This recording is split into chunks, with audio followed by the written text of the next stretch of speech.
Okay, next up, as I mentioned, is the Oklahoma Medical Marijuana Authority, or OMMA. We have Director Berry here today. Director, we're just going to go. We've seen your numbers. We know what you're asking for. You've already presented at the House of Representatives, so we saw some of that. So we're just going to go into probably directly into questions by members. But I would like you to introduce yourself and your staff, please. Thank you, Mr. Chairman. Adria Berry, Executive Director of the OMMA. I have Marco Young, he's our Director of Finance, and Megan Hansen, our Chief of Staff. So I just want to say one thing before we get into the real heart of the questions. I want to commend you and the job you're doing over there at OMMA. I don't think there could have been a better person assigned to that agency. You have a monumental task over there. Some people love you, most people hate you, and so you know what you have to do is difficult. In the state of Oklahoma, you heard the governor and in his remarks at the state of the state, and so there's just to continue doing the good work that you're doing. I just want to give you a shout out for that. Open for questions. Senator Hicks. Thank you so much, Mr. Chair. I really just wanted to dig into the lab because I've heard from various constituents that there are some pretty glaring concerns about the quality and whether or not we are adhering to the best practices that we could be as a state, and particularly with the state's lab.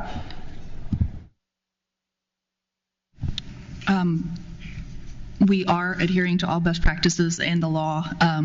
Happy to take you out there anytime you want to come see it.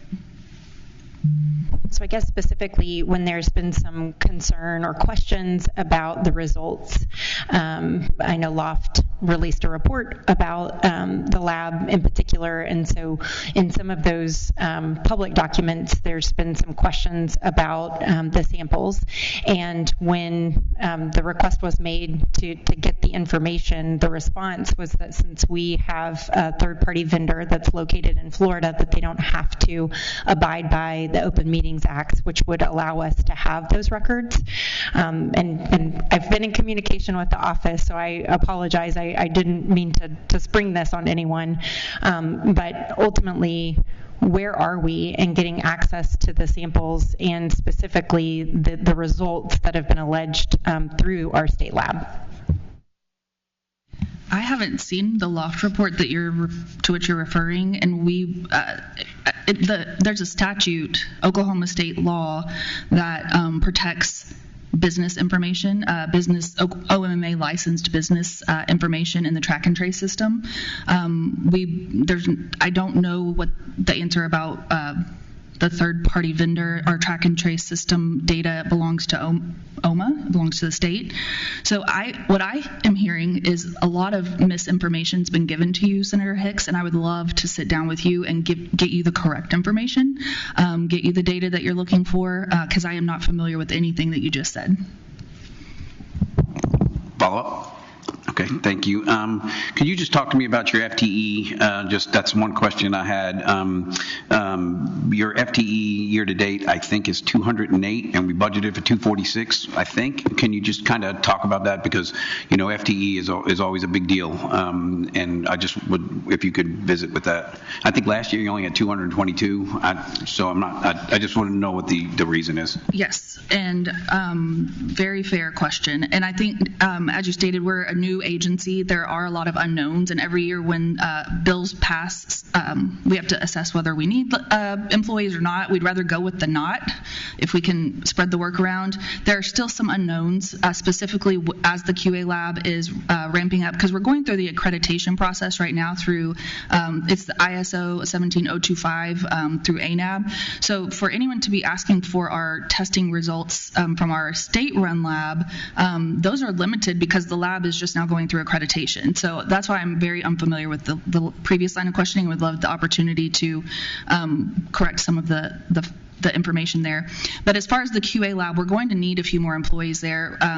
We are also, there are conversations here in the legislature this year about OMMA overseeing all the bond and land reclamation. So there are unknowns there about what that looks like on FTE, but also some of the public health side we've been building up.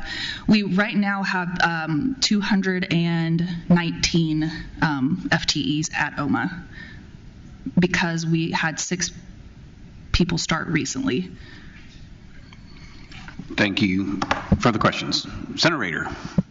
Number of dispensaries, up, down, same?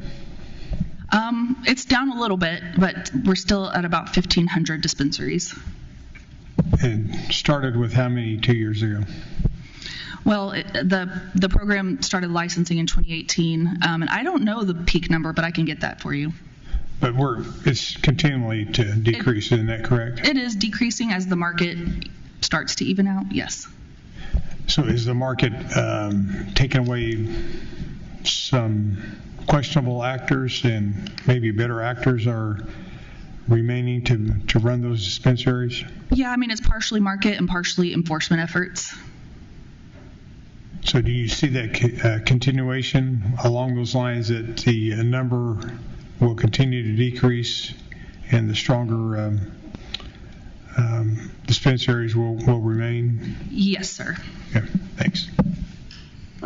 Several years ago, I think 2 years ago, you went from being funded through fines, fees, licensing, and now you're appropriated. Can you tell us how that's working for you guys? I think it's working well because we come here with transparency about everything going on within our agency, and you all as the elected officials decide what you want to appropriate to us. So to me, it's working well. Further questions? Seeing none. Thank you, Director Berry. Thank you to your team. Director Berry, if you could please follow up with Senator Hicks and make sure you set an appointment with her. I appreciate it. Thank you. Next up will be the Department of Rehabilitative Services.